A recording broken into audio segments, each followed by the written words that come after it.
السلام علیکم ورحمۃ اللہ وبرکاتہ۔ کیسے ہیں سب؟ امید ہے ایمان اور صحت کی، تقویٰ کی بہترین حالتوں میں ہوں گے انشاءاللہ تعالی۔ اور امید ہے کہ اس رمضان میں تقویٰ کی حالتوں کو مزید بہتر سے بہترین بنانے کی کوشش میں لگے ہوں گے انشاءاللہ تعالی۔ ہم سب نے مل کر کوشش کرنی ہے، ایک دوسرے کو ترغیب دلانی ہے، خود بھی اپنے آپ کو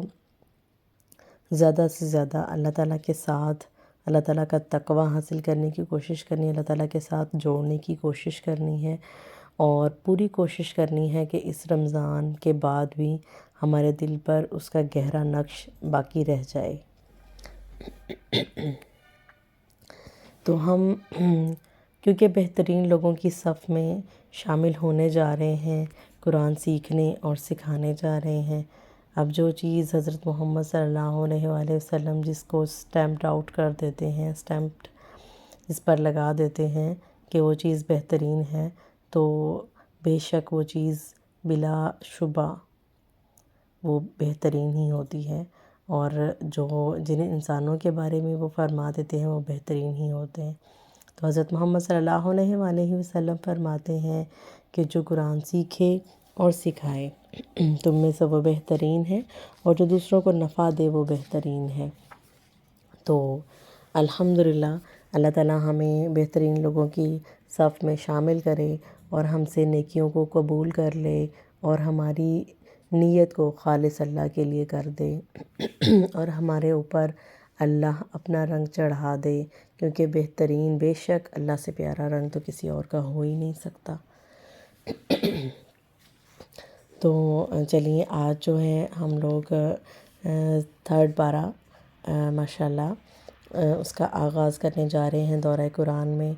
تو اللہ تعالیٰ سے دعا ہے کہ اللہ تعالیٰ ہمیں اس پہ ثابت قدم رکھے، اس میں سے جو کچھ بھی ہم سیکھیں وہ ہمارے عمل کا حصہ بنے، اور نہ صرف ہمارے اپنے عمل کا حصہ بنے بلکہ ہم کوشش کریں کہ وہ دوسروں تک پہنچائیں، کیونکہ یہ ہم سب کی ذمہ داری ہے۔ ہمیشہ میں کہتی ہوں، اب پھر کہتی ہوں کہ قرآن کی ایک چھوٹی سی بات آگے پہنچانا، ایک آیت کو بھی پہنچانا ہماری ذمہ داری ہے۔ ہمیں جو بھی پتہ ہو صحیح علم دوسروں تک پہنچانا ہم سب کی ذمہ داری ہے، بینگ ایک دائی ہونے کے ناطے سے انشاءاللہ تعالیٰ۔ تو ہم سب مل کر کوشش کریں گے کہ قرآن کو سمجھیں اور آگے سمجھائیں۔ قرآن کا جو علم آپ تک پہنچے آپ آگے پہنچائیں، چاہے آپ کو اسٹیٹس لگانا پڑے، چاہے آپ کو لنک بھیجنا پڑے، کوشش کریں جن سے آپ محبت کرتے ہیں ان کو جنت میں اپنے ساتھ دیکھنا چاہتے ہیں، خود بھی جنت میں جانا چاہتے ہیں، تو دورہ قرآن جو حضور نبی کریم صلی اللہ علیہ وآلہ وسلم کی سنت ہے اس پر عمل کرتے ہوئے جائیں انشاءاللہ تعالیٰ۔ تو جو تھرڈ پارہ ہے اس میں اس کے دو حصے ہیں نا، کیونکہ اس میں سورہ بقرہ جو ہے ابھی وہ چل رہی ہے، اور یہاں پر انشاءاللہ تھرڈ پارہ میں اختتام کو پہنچے گی، اور سورہ ال عمران یعنی کہ سورہ ال عمران کا ابتدا ہے۔ تو اس میں بیسیکلی یہ آگے پیچھے ہیں، یعنی کہ سورہ بقرہ کے بعد سورہ ال عمران، اس میں اللہ تعالیٰ کی حقانیت کا بہت زیادہ تذکرہ ملتا ہے، اور اس میں یہ ہے کہ بتایا کیا گیا ہے، اس میں مین پوائنٹس جو ہم لوگ ڈسکس کریں گے وہ یہ کہ ہمیں رسولوں کے اوپر ہم لوگ فضیلت دینے لگ جاتے ہیں، وہ فلاں رسول جو ہے نا فلاں رسول سے زیادہ اچھا ہے۔ ہم لوگوں نے یہ نہیں کہنا، ہمارا ایمان ہے کہ ہم رسولوں پر ایمان لائیں گے۔ ہمارا ایمان ہی تب مکمل ہوتا ہے جب ہم تمام رسولوں کے اوپر ایمان لائیں گے، مگر اس کا مطلب یہ نہیں ہے کہ ہم فوقیت دینے لگ جائیں، یہ ہماری ذمہ داری نہیں ہے فوقیت دینا۔ اللہ بہتر سمجھتے ہیں، اللہ بہتر جانتے ہیں، اللہ تعالیٰ نے منتخب کیا ہے رسولوں کو، کسی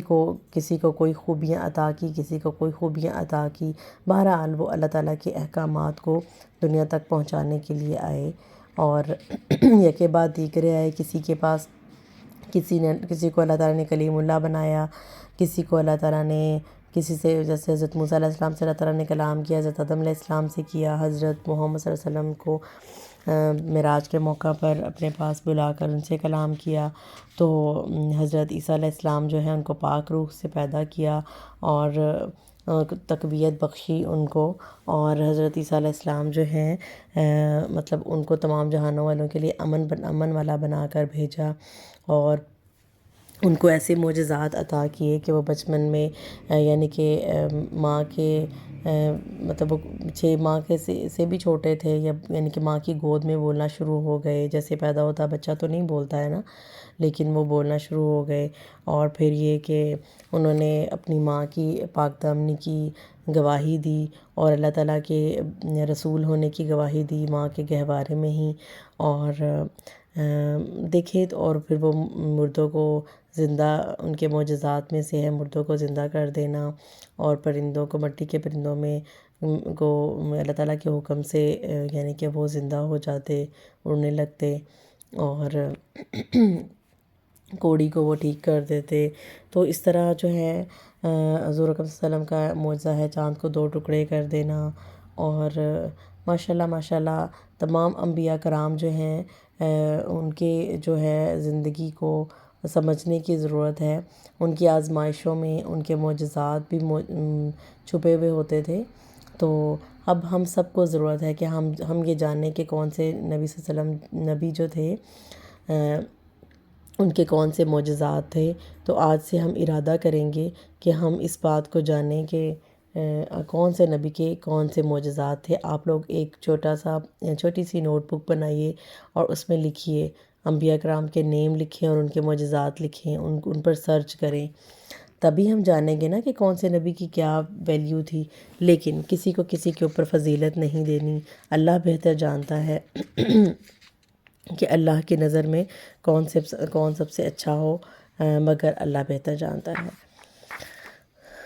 تو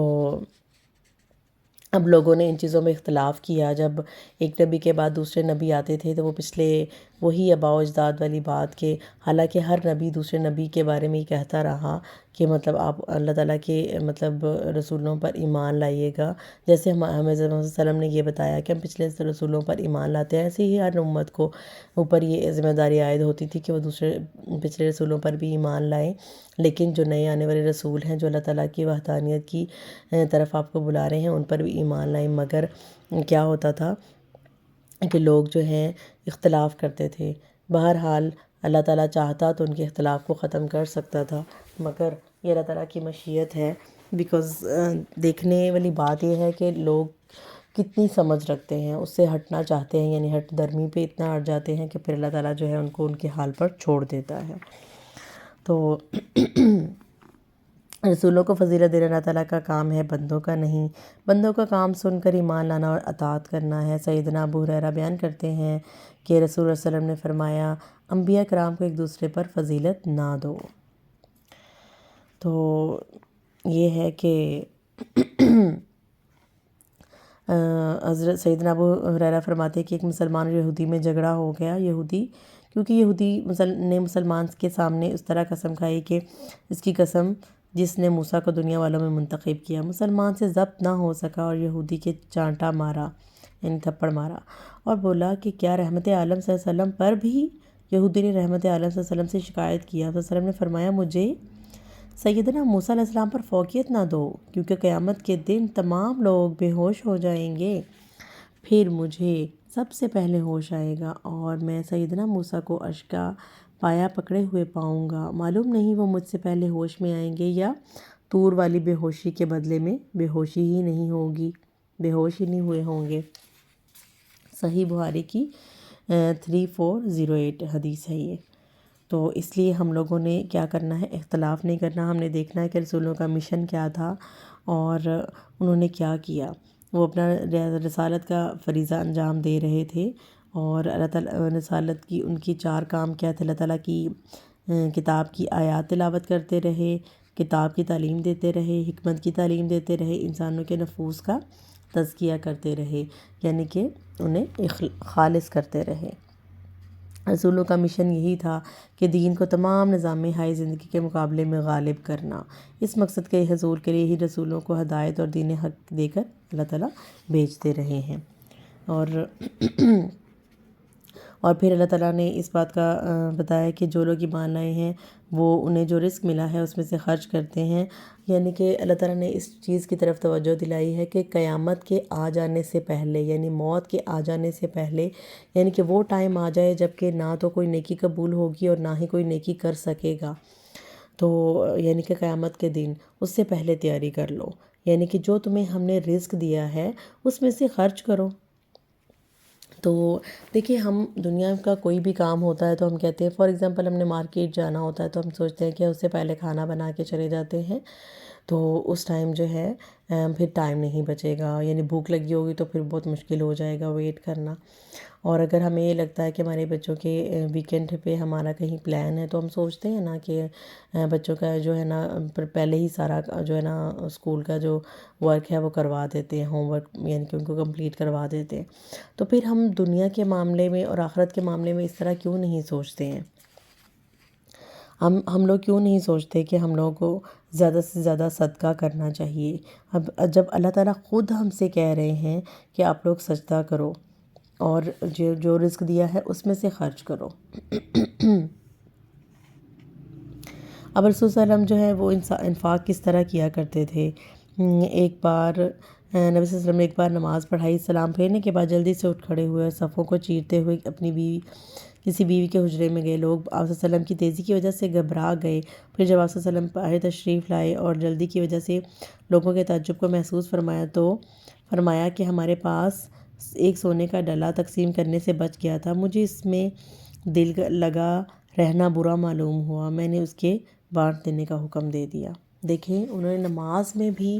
نماز کے فوراً بعد تیزی دکھائی کہ کہیں ایسا نہ ہو کہ کوئی بھی لمحہ گزر جائے اور کوئی چیز میرے پاس پڑی رہ جائے اور میں اس کو اللہ تعالیٰ کی راہ میں صدقہ نہ کر دوں۔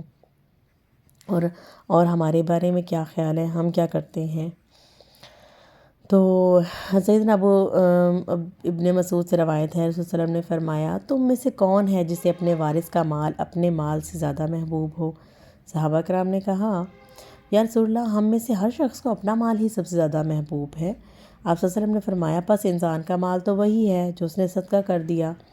یعنی کہ صدقہ خیرات کر کے آگے بھیجا، اور اس کے وارث کا مال وہ ہے جو وہ پیچھے چھوڑ گیا۔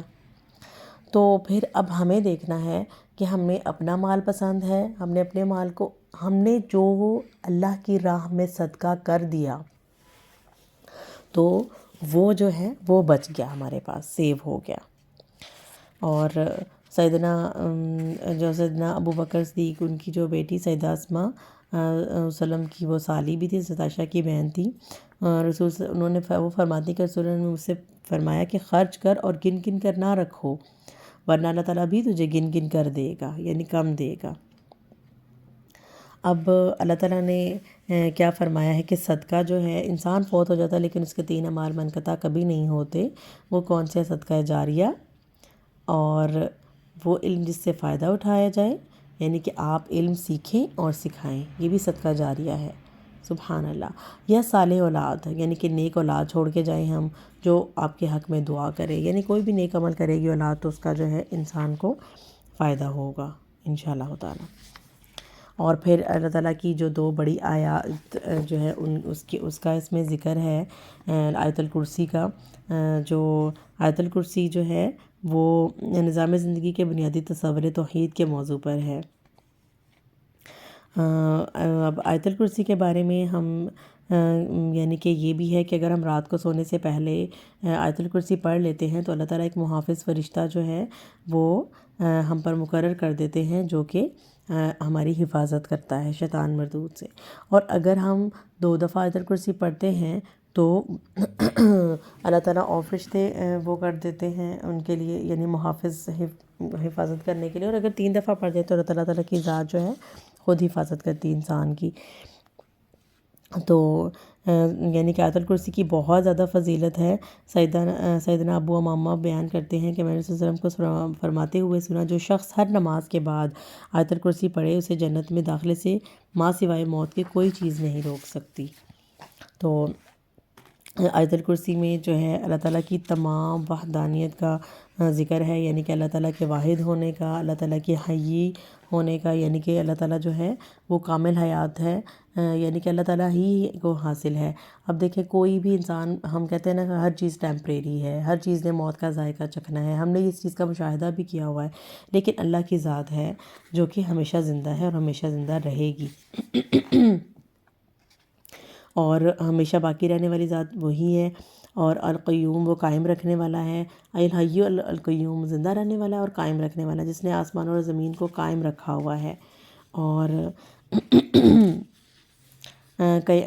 قیوم سے مراد ہے وہ ذات ہے جو خود قائم ہو اور دوسروں کا قیام اس سے ہو۔ سبحان اللہ، ہر چیز کو قائم رکھنے والا القیوم کہلاتا ہے، جو رزق کی دیکھ بھال بھی کرتا ہے ساری مخلوقات کی، اور وہ تھکتا بھی نہیں ہے، یہ سب کچھ کرنے سے وہ تھکتا بھی نہیں ہے۔ اور سیدنا موسیٰ سے روایت ہے کہ رسول صلی اللہ علیہ وسلم نے ایک مرتبہ کھڑے ہو کر صحابہ کرام رضی اللہ عنہ کو 5 باتیں بتائیں۔ رسول اللہ صلی اللہ علیہ وسلم نے فرمایا، اللہ تبارک و تعالیٰ سوتا نہیں، نہ نیند اس کی ذات کے لائق ہے، وہ ترازو کا حافظ ہے، جس کے لیے چاہے جھکا دے اور جس کے لیے چاہے نہ جھکائے۔ دن کے اعمال رات سے پہلے اور رات کے اعمال دن سے پہلے اس کی طرف لے جائے جاتے ہیں، اس کے سامنے نور یا آگ کے پردے ہیں۔ ابو بکر کی روایت میں یہ الفاظ ہیں کہ اس کا پردہ آگ ہے، اور اگر وہ اس پردے کو کھول دے تو اس کے چہرے کی تجلیاں تمام چیزوں کو جلا دیں جن تک اس کی نگاہ پہنچے، یعنی کہ ہم اس مادی جسم کے ساتھ اللہ تعالیٰ کی ذات کو نہیں دیکھ سکتے ہیں۔ تو اس وجہ سے اللہ تعالیٰ اس حدیث کے بعد ہمیں بہت زیادہ ضرورت ہے کہ ہم اللہ تعالیٰ سے دعا کریں کہ اللہ تعالیٰ اپنے ترازو ہماری طرف جھکا دے، یعنی کہ اللہ تعالیٰ کے ہاتھ میں ہے ترازو، تو وہ چاہے تو ہمیں یعنی کہ نیکیوں کو بڑھا دے اور چاہے تو نہ بڑھائے، تو ہمیں اللہ تعالیٰ سے بہت زیادہ دعا کرنے کی ضرورت ہے۔ اور اس میں ذکر ہے کہ شفاعت کا، تو حضرت محمد صلی اللہ علیہ وآلہ وسلم سب سے پہلے شفاعت کریں گے انشاءاللہ تعالیٰ قیامت کے دن، جب کسی کی سفارش قبول نہیں کی جائے گی، اس وقت حضرت محمد صلی اللہ علیہ وآلہ وسلم جو ہے وہ شفاعت کریں گے ہماری انشاءاللہ تعالیٰ، اور وہ شفاعت بھی اللہ تعالیٰ کی اذن سے ہوگی۔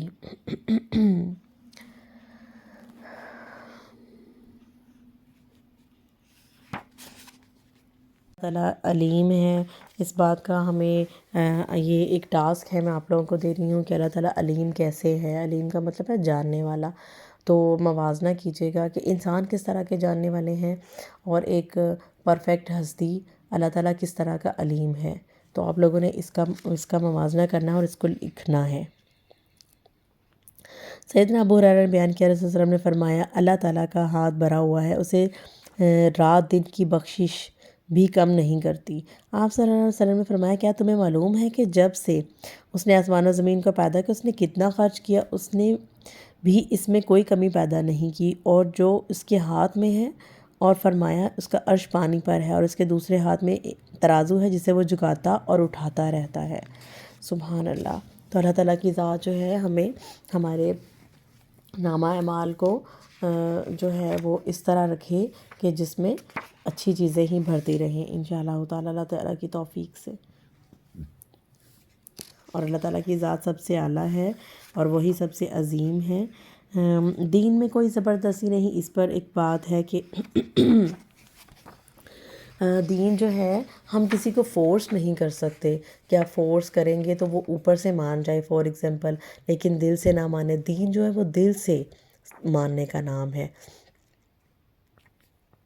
بیسیکلی اللہ تعالیٰ کی ذات کو ایک ماننا، یکتا ماننا، دل سے ماننے دو اس کے بارے میں۔ اور اللہ تعالیٰ کی ذات جو ہے اس نے مضبوط کڑا تھام لیا ہے جس نے کبھی ٹوٹنا ہی نہیں، اور اللہ تعالیٰ سب کچھ سننے والا اور سب کچھ جاننے والا ہے۔ اب دیکھنا یہ ہے کہ کون اللہ تعالیٰ کی آیات کا انکار کرتا ہے اور کون جو ہے وہ آیات کا انکار نہیں کرتا۔ اب حضرت سیدنا عمر رضی اللہ عنہم کا غلام اسبق نصرانی تھا، آپ اس پر اسلام پیش کرتے وہ انکار کرتا، آپ کہتے تھے کہ خیر تیری مرضی، اسلام جبر سے روکتا ہے۔ تو اس لیے ہم زبردستی نہیں کر سکتے، اور لیکن نرم دلی کے ساتھ اور حکمت کے ساتھ ضرور کوشش کر سکتے ہیں کہ ہم لوگ جو ہے دوسروں کو دین کی طرف لے کر آئیں۔ اور طاغوت جو ہے وہ شیطان کو کہتے ہیں، اور اس نے مضبوط کرا تھا ہمیں، یعنی ایسا پختہ دین اختیار کیا جس کی بنیادیں بھی مضبوط ہے اور عمارت بھی مضبوط ہے۔ سبحان اللہ۔ سعدی نے کہا عروۃ الوثقیٰ اسلام ہے۔ اب اللہ تعالیٰ نے فرمایا ہے کہ ان لوگوں کا دوست ہے، اللہ تعالیٰ ان لوگوں کا دوست ہے جو ایمان لائے اور وہ ان کو اندھیروں سے نکال کر روشنی کی طرف لاتا ہے، اور جن لوگوں نے کفر کیا ان کے دوست باطل معبود ہے۔ یعنی کہ جو اللہ تعالیٰ جو ایمان لائے ہیں وہ جہالت کے اندھیروں سے نکل کر دین کی توحید کی روشنی میں آ گئے ہیں، اور جو لوگ اللہ تعالیٰ کی آیات کا انکار کرتے ہیں وہ لوگ جن معبودوں کو مانتے ہیں وہ جھوٹے ہیں، دغا باز ہیں، اور وہ ہمیشہ ان کو تاریکی کی طرف، یعنی کہ ہمیشگی کی زندگی تو آخرت کی ہے نا، اس کی طرف دھکیلتے ہیں۔ استغفر اللہ۔ اور جب پھر حضرت ابراہیم علیہ السلام جو ہیں ان کا مشاہدے کا یہاں پہ ذکر ہے کہ حضرت ابراہیم علیہ السلام جو ہیں انہوں نے کس طرح سے نمرود کا جو ہے وہ کیا تھا، مناظرہ کیا تھا ان کے ساتھ، ان سے کہا تھا کہ اللہ ہی ہے جو زندگی دیتا ہے اور موت دیتا ہے، تو نمرود جو ہے تھا وہ بے وقوف تھا، مطلب کہ اپنے آپ کو خدا کہنے والا کہاں سے عقل مند ہو سکتا ہے۔ اس نے کہا کہ وہ تو میں بھی کر سکتا ہوں۔ اس نے 2 قیدی لائے اور ایک جس کو سزائے موت ہوئی تھی اس کو آزادی دے دی، اور جس کو نہیں ہوئی تھی اس کو پھانسی پہ چڑھا دیا۔ تو پھر حضرت ابراہیم علیہ السلام نے اس سے اور بھی مقابلہ کر سکتے تھے، لیکن انہوں نے حکمت کو، نرمی کو ترجیح دی، کیونکہ وہ چاہتے تھے اس کا دل نرم ہو جائے۔ تو انہوں نے ان سے کہا کہ اللہ تعالیٰ تو مشرق سے سورج کو نکالتا ہے اور مغرب میں غروب کرتا ہے، تو اسے مغرب سے نکال کر دکھا دے۔ تو اور وہ اس بات پر حیران رہ گیا، کیونکہ اس کے پاس اس کے بارے میں اس کے عوض میں کوئی جو ہے وہ نہیں بچا، یعنی کہ جواز نہیں بچا تھا کہ وہ کیا کہے اب، لیکن کیونکہ اس نے ایمان نہیں لانا تھا تو اس نے وہ ایمان نہیں لایا۔ پھر ایک شخص کا ذکر ہے، وہ بھی اللہ تعالیٰ کے ایک نبی گزرے ہیں، حضرت عزیر علیہ السلام، وہ جو ہیں ایک بستی کے پاس سے گزرے، اور وہ اللہ تعالیٰ کے عذاب کی وجہ سے اوندھی پڑی تھی، تو انہوں نے سوچا کہ کون ہے جو ان کو زندہ کرے گا، تو اس کی موت کے بعد اللہ تعالیٰ اس کو کیسے زندہ کرے گا، یعنی یہ سوچ لیا نا کہ کیسے زندہ کرے گا، تو اللہ تعالیٰ نے ان کو موت دے دی، وہ 100 سال تک کے لیے موت دے دی، اور پھر جب وہ جاگے تو ان سے پوچھا تو انہوں نے کہا میں ایک دن یا اس کا کچھ حصہ سویا تھا۔ تو انہوں نے کہا کہ اپنے کھانے پینے کی، اللہ تعالیٰ نے ان کو اپنی جو ہے بڑائی بزرگی دکھانی تھی، ان سے کہا کہ اپنی کھانے پینے کی چیزیں دیکھو، اب 100 سال میں وہ ویسے کی ویسے ہیں، اور ان کو دکھایا کہ تمہارا جو تھا گدھا دیکھنا وہ اس کا کیا بنا، تو دیکھا وہ ہڈیاں پڑی ہوئی تھیں، تو اللہ تعالیٰ نے اس کو گوشت پوش پہنا دیا اس کے سامنے، تو اللہ تعالیٰ نے دکھا دیا ان کو کہ اس طرح سے اللہ تعالیٰ دوبارہ زندہ کر لے گا، ہم ہڈیاں ہو جائیں گے، وہ سیدھا ہڈیاں ہو جائیں گے، تو اللہ تعالیٰ کی ذات ہمیں دوبارہ زندہ کر دے گی۔ تو اس سے یہ بھی چیز سمجھ میں آتی ہے کہ جو ٹائم پیریڈ ہے اس دنیا میں، ٹائم پیریڈ اور اللہ تعالیٰ کے ہاں ٹائم پیریڈ میں ڈفرینس ہے۔ ہم لوگ ایک رات، جیسے ہم رمضان میں لیلۃ القدر ہوتی ہے تو ہم لوگ کہتے ہیں کہ ایک رات ہم عبادت کرتے ہیں ہم یہاں پر، اور اللہ تعالیٰ کے ہاں وہ 1000 راتوں کے برابر اس کا اجر ملتا ہے۔ تو اس لیے اگر دیکھا جائے تو ٹائم ویلیو ڈفرینٹ ہے ہمارے یہاں اور اللہ تعالیٰ کے ہاں، یعنی کہ عرش پر۔ اور پھر حضرت ابراہیم علیہ السلام جو تھے انہوں نے اللہ تعالیٰ سے مشاہدہ کرنا چاہا، اور یعنی کہ ان کو یقین تو تھا لیکن وہ اپنے یقین کو مزید پختہ کرنا چاہتے تھے۔ آپ خود دیکھیں نا کہ ایک پرسن، ایک ایسا انسان جو کہ جس نے اللہ تعالیٰ کی وحدانیت کا بھی مشاہدہ خود سے کیا ہے، اور سب لوگ اس وقت بتوں کو پوجتے ہیں اور وہ ایک واحد جو ہے وہ ان سے بیزار ہے، تو وہ اپنے ایمان کی مضبوطی کے لیے اللہ تعالیٰ سے ڈیمانڈ کر رہے، اس لیے نہیں کہ انہیں اللہ تعالیٰ پر یقین نہیں تھا، وہ اپنی ایمان کی مضبوطی کے لیے اللہ تعالیٰ سے ڈیمانڈ کر رہے تھے کہ یا اللہ تو کس طرح سے مطلب مردوں کو زندہ کرتا ہے نا، کس طرح سے جان ڈالتا، تو اللہ تعالیٰ نے ان سے کہا کہ آپ پرندوں کو لے جاؤ اور پھر ہر پہاڑ پر ایک ایک ٹکڑے کو رکھ دو، اور پھر تم دیکھنا کہ وہ کس طرح سے اکٹھے ہوتے ہیں۔ تو انہوں نے حضرت ابراہیم علیہ السلام نے جو اس کا مشاہدہ کر لیا، اور ان کا ایمان جو ہے وہ اور زیادہ مضبوط ہو گیا۔ اور پھر ایک بہت پیاری جو آیت ہے، جو اپنے مال اللہ تعالیٰ کی راہ میں خرچ کرتے ہیں ان کی مثال ایک دانے جیسی ہے جو 7 خوشے اگاتا ہے، ہر خوشے میں 100 دانے ہوں، اور اللہ تعالیٰ جس کے لیے چاہتا ہے کئی گنا بڑھاتا ہے، اور اللہ تعالیٰ بڑی وسعت والا اور سب کچھ جاننے والا ہے۔ یہ آیت اس کا شان نزول یہ ہے کہ یہ آیت سیدنا عثمان بن عفان اور سیدنا عبد الرحمن بن عوف کے غزوہ تبوک میں انفاق کے بارے میں نازل ہوئی۔ سیدنا عثمان نے جب 1000 اونٹ اور 1000 دینار نبی صلی اللہ علیہ وسلم کے سامنے لا کر رکھے تو آپ صلی اللہ علیہ وسلم ان کو الٹتے پلٹتے رہے، فرمایا آج کے بعد عثمان کا کوئی فعل اسے نقصان نہیں دے گا۔ حضرت سیدنا عبد الرحمن بن عوف کے پاس 4000 درہم لے کر آئے اور کہا، اے اللہ کے رسول، میرے پاس 8000 درہم تھے، میں نے 4000 اپنے گھر والوں کے لیے روک لیے اور 4000 میں نے اپنے رب کو قرض دے دیے۔ تو رسول وسلم نے فرمایا، اللہ تعالیٰ آپ کو اس میں برکت دے، اور جو آپ نے روک لیا اور جو آپ نے عطا کر دیا۔ تو اللہ تعالیٰ کی راہ میں خرچ کرنے کا ثواب کا یہاں سے سمجھ آتی ہے کہ یعنی ہم 1 روپیہ دیتے ہیں تو ہمیں 700 گنا اجر ملتا ہے، اور 700 گنا کر کے صرف اجر نہیں ملتا ہے بلکہ اللہ تعالیٰ 700 گنا کر کے ہمیں لوٹاتا بھی ہے۔ انفاق فی سبیل اللہ کے اللہ تعالیٰ نے بہت زیادہ جو ہے اس کو ترویج کیا ہے۔ سیدنا ابو ہریرہ سے روایت ہے کہ رسول اللہ صلی اللہ علیہ وسلم نے فرمایا، ابن آدم کے ہر عمل کو اس طرح بڑھا دیا جاتا ہے کہ ایک نیکی کا 700 گنا یا اس سے بھی زیادہ جس قدر اللہ تعالیٰ چاہے ثواب ملتا ہے، لیکن اللہ تعالیٰ نے فرمایا مگر روزہ وہ میرے لیے ہے اور میں خود ہی اس کی جزا دوں گا۔ سبحان اللہ۔ تو ایک نیکی جو ہم کرتے ہیں جس کا ہمیں پتہ ہے وہ تو 700 گنا تک ہوگی۔ سبحان اللہ سبحان اللہ۔ تو آپ سوچیں کہ روزہ جس کا ہمیں پتہ ہی نہیں ہے، ایکچولی ہوگا یہ کہ ہر انسان کا جس نیک نیتی کے ساتھ وہ روزہ رکھے گا، جس اخلاص کے ساتھ وہ روزے کو نبھائے گا، جس طرح کے وہ روزے کے اندر عمل کرے گا، اعمال کرے گا، کس طرح سے وہ اپنے آپ کو باز رکھے گا برائیوں سے، اسی طرح سے اس کو اجر ملے گا، اسی طرح سے وہ کیٹیگرائز کیا جائے گا۔ بہرحال یہ اللہ تعالیٰ بہتر جانتے ہیں، ہم اس کے بارے میں کوئی بات نہیں کہہ سکتے۔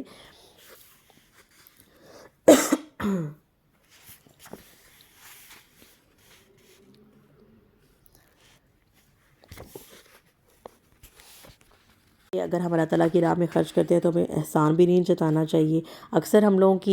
کی نیکیاں شیطان اس طرح سے ضائع کرواتے ہیں، جب بھی ہم کوئی نیک کام کرتے ہیں یا کسی کے اوپر خرچ کرتے ہیں، احسان کرتے ہیں، تو ساتھ ہی ہم احسان جتانا شروع کر دیتے ہیں۔ ہم اگر اللہ تعالیٰ کی خالص نیت کے لیے کرتے ہیں تو پھر تو ہمیں دنیا سے ڈیمانڈ نہیں کرنی چاہیے نا کہ کوئی اس کی قدر کرے کہ ہم نے اس کے لیے یہ کچھ کیا تھا۔ تو اور اگر کوئی ایسا کرتا ہے تو اللہ تعالیٰ کی ذات نے کیا فرمایا کہ ان کا یعنی کہ ان کے لیے ان کی نیکی کا کوئی اجر نہیں ملے گا۔ اگر کسی نے کسی کے اوپر خرچ کیا اور اس کے بعد میں جتاتے رہے کہ میں نے تمہارے پر یاد کرو میں نے تب کیا تھا خرچ کیا تھا، تو پھر اللہ تعالیٰ کی ذات کیا فرماتے کہ اس کا ان کو کوئی یعنی کہ وہ غرور تکبر میں آ گیا نا، تو اس کے لیے جب قیامت والے دن وہ دیکھے گا تو وہ کچھ بھی نہیں ہوگا، وہ خاک ہوگا۔ یعنی کہ وہ بہت نیکیاں کرنے کے باوجود بھی اس کو ان کا کوئی اجر نہیں ملے گا۔ اور انفاق سبیل اللہ سے کیا ہوتا ہے، تعلقات اچھے ہو جاتے ہیں۔ جس پر خرچ کیا جائے اس کو لگتا ہے کہ یہ کتنا اچھا ہے نا، یہ پرسن جو میرے اوپر خرچ کر رہا ہے اس نے میرے لیے نیکی کی، اور جو خرچ کرنے والا ہے اس کے دل میں اللہ کی محبت بڑھتی ہے، اور اسے لگتا ہے یعنی اس کے دل میں یعنی کہ بخل اور کنجوسی جو ہے اس کے دل سے نکل جاتی ہے۔ اور وسلم نے فرمایا ہے کہ خیر میں سے، اور اللہ تعالیٰ نے سورہ بقرہ میں، خیر میں سے جو کچھ تم خرچ کرو گے وہ تمہارے لیے ہی ہے۔ بیسیکلی تو ان سب چیزوں کا فائدہ تو انسان کو خود ہی کو ہوتا ہے نا، اور معاشرے میں اور گھروں میں اس سے بہتری آتی ہے۔ اچھی بات کہنا اور درگزر کرنا یہ بھی صدقہ ہے۔ یعنی کہ دیکھیں، صدقہ صرف یہ نہیں ہے کہ ہم کسی کو پیمنٹ کریں، کچھ پیسے دیں، کسی کے اوپر خرچ کریں، کسی کو کچھ دلائیں، بلکہ کیا ہے، اللہ تعالیٰ نے کیا فرمایا، اچھی بات کہنا۔ اب سبحان اللہ کہنا بھی صدقہ ہے۔ اس سے اچھی بات کہنا، کوئی بات کر رہا ہے تو اسے پیاری سی بات کہہ کے اس کا دل جوئی کر دیں اور پھر درگزر کر دینا، یعنی کہ معاف کر دینا، یہ بھی صدقہ ہے۔ اور جس کے پیچھے کسی طرح کی اذیت پہنچانا ہو، اور اللہ تعالیٰ کی ذات جو ہے وہ انسان کو بہتر، یعنی کہ اللہ تعالیٰ بے پرواہ ہے، وہ بہت بردبار ہے، وہ جانتا ہے کہ کسی کے دل میں کیا ہے۔ لیکن اگر کوئی ہر مسلمان پر صدقہ کرنا ضروری ہے۔ نبی صلی اللہ علیہ وسلم نے فرمایا ہے۔ لوگوں نے پوچھا اے نبی صلی اللہ علیہ وسلم اگر کسی کے پاس کچھ نہ ہو، آپ صلی اللہ علیہ وسلم نے فرمایا پھر اپنے ہاتھ سے کچھ کما کر خود کو بھی نفع پہنچائے اور صدقہ بھی کرے۔ لوگوں نے کہا اگر اس کی بھی طاقت نہ ہو، فرمایا کسی حاجت مند کی فریادی کی مدد کرے۔ لوگوں نے کہا اگر اس کی بھی سکت نہ، فرمایا پھر اچھی بات پر عمل کرے اور بری باتوں سے باز رہے، اس کا یہی صدقہ ہے۔ سبحان اللہ، سبحان اللہ۔ تو الحلیم وہ ہے، وہ اپنے حلم میں کامل ہے۔ اچھا جی، اور یعنی کہ ہمیں کوشش یہ کرنی ہے، آج سے ہم نے یہ ارادہ کرنا ہے کہ ہم لوگ جو ہے وہ صدقہ کریں گے اور صدقہ کر کے احسان جتا کے اپنی نیکی کو ضائع نہیں کریں گے انشاءاللہ تعالیٰ۔ اور جو صدقہ اور سود کا ذکر ہے تو صدقہ جو ہے یعنی دیکھیں یہ جو اپنے احسان جتاتے ہیں نا، تو ان کی کتنی پیاری بات اللہ تعالیٰ نے فرمائی ہے، اپنے صدقات احسان جتلانے اور تکلیف پہنچانے سے ضائع نہ کرو، اس شخص کی طرح جو اپنا مال لوگوں کو دکھانے کے لیے خرچ کرتا ہے، اللہ تعالیٰ کی اور آخرت کے دن پر ایمان نہیں رکھتا۔ تو اس کی مثال ایک صاف چٹان کی مثال ہے، جیسی جس پر کچھ مٹی ہو اور پھر وہ زوردار بارش پڑے تو وہ اس کو سخت چٹان چھوڑ جائے۔ جو انہوں نے کمایا اس میں سے کسی چیز پر قدرت نہیں رکھیں گے، اللہ تعالیٰ کافی لوگوں کو ہدایت نہیں دیتا۔ یعنی کہ اللہ تعالیٰ نے یہی فرمایا کہ یعنی انسان تکبر میں آ کے اس طرح کی باتیں کرتا ہے، تو اللہ تعالیٰ علیہ وسلم نے فرمایا کہ نہ تو دکھاوے کی نماز، نہ دکھاوے کا صدقہ، کوئی بھی چیز جب وہ قبول نہیں ہوتی ہے۔ تو اور اللہ تعالیٰ کی رضا تلاش کرنے کے لیے جو ہے ہمیں بہت زیادہ کوشش کرنی چاہیے اور اپنے دلوں میں اللہ تعالیٰ کی رضا یعنی کہ کچھ یعنی کہنے کا مطلب یہ ہے کہ اخلاص، بیسیکلی اخلاص یہ ہے کہ ہم اللہ کی رضا کے لیے کچھ بھی کریں، دنیا میں کوئی نیک عمل کرے، ایون اپنے پیرنٹس کی طرف محبت سے دیکھیں تو اللہ کی رضا کے لیے کہ اللہ کو یہ پسند ہے۔ ہم کسی سے بغض رکھیں، کسی کو برا سمجھیں کہ کوئی برے عمل کرتا ہے تو برا جانیں کسی کے برے فعل کے اوپر، لیکن دل میں بدگمانی نہیں رکھیں، اس غلط ایک چیز کے لیے بدگمانی ہو کہ یہ غلط چیز ہے اس کے اندر اور یہ اللہ کو ناپسند ہے، اور آپ کا ذاتی طور پہ اس کسی کے ساتھ بدگمانی نہ ہو، یعنی ہر چیز۔ اب جو لوگ اللہ تعالیٰ کی رضا کے لیے تلاش میں رہتے ہیں اور خرچ کرتے ہیں، یعنی کہ اللہ تعالیٰ کی سے محبت کے لیے خرچ کرتے ہیں، تو ان کی مثال ایک ایسے باغ کی طرح ہے جو کسی اونچی جگہ پر اسے زور کی بارش پہنچے تو وہ اپنا پھل دگنا لائے، پھر اگر اسے زور کی بارش نہ بھی پہنچے تو کچھ شبنم ہی کافی ہے، اور جو کچھ تم کرتے ہو اللہ تعالیٰ خوب دیکھنے والا ہے۔ اس کا مطلب یہ ہے کہ اگر اسے بظاہر کوئی چیز نہیں بھی سمجھ آ رہی، اسے بظاہر نہیں بھی لگ رہا کہ جو ہے کوئی مطلب مجھے فائدہ مل رہا ہے، لیکن اس کو بہرحال فائدہ مل رہا ہے اس کی نیت کا۔ وسلم نے کیا فرمایا ہے کہ جہنم سے بچو، اگرچہ کھجور کا ایک ٹکڑا دے کر ہی صحیح، مگر ضرور صدقہ کر کے دوزخ کی آگ سے بچنے کی کوشش کرو انشاءاللہ تعالیٰ۔ اللہ تعالیٰ کے ہاں جو ہے اے عقبہ بن عامر، وسلم نے فرمایا اے عقبہ بن عامر، جو تجھ سے قطع رحمی کرے اس سے صلہ رحمی کرے، جو تجھے محروم کرے تو اسے عطا کر۔ جہاد فی سبیل اللہ کے لیے خرچ کرنا، اللہ تعالیٰ کے دین کی اشاعت کے لیے خرچ کرنا، یہ اللہ تعالیٰ کو پسند ہے۔ اور پھر اللہ تعالیٰ نے یہ بتایا ہے کہ وہی احسان جتلانے کا یہ ہے کہ تمہارے پاس باغ ہو اور تم سمجھو کہ تمہارے پاس تم نے کچھ جمع پونجی کر لی ہے، اور لیکن جب وہ ایک چنگاڑ آئے اور وہ سب کچھ جل کر خاک ہو جائے، تو اللہ تعالیٰ کی آیات پر غور و فکر کرو اور اپنے اعمال کے ساتھ کمپیریزن کر کے دیکھو کہ کیا آیا وہ میں تو نہیں جس کے بارے میں یہ بات ہو رہی ہے۔ اور یہ دیکھا جائے تو یہ ہم سب ہی ہیں، یہی تو قرآن کا معجزہ ہے کہ یہ ہم سب ہی ہیں۔ اے لوگوں جو ایمان لائے ہو، پاکیزہ چیزوں میں سے خرچ کرو جو تم نے کمائی، اور ان میں سے جو تم نے تمہارے دین زمین سے نکالی ہیں تم خرچ کرو، گندی چیزوں کا ارادہ نہ کرو، حالانکہ تم ہی اس کو لینے والے نہیں، مگر یہ کہ تم اس کے بارے میں آنکھیں بند کرو، جان لو کہ اللہ تعالیٰ بڑا بے پرواہ خوبیوں۔ اب دیکھیں اس میں یہ ہے کہ اللہ تعالیٰ نے یہ بھی بتا دیا کہ جو اللہ تعالیٰ کی راہ میں قبول وہ مال ہوگا جو کہ حلال ہوگا، جو آپ کی محنت کی کمائی ہوگی، یہ نہیں کہ آپ نے حرام کمایا، حرام طریقے سے کمایا، آپ کا ذریعہ معاش بھی حرام تھا، سود تھا، اور آپ نے سمجھا کہ میں نے بڑا اچھا کام کیا اور میں اس میں سے خرچہ صدقہ کر رہا ہوں، تو وہ قبول نہیں ہوگا۔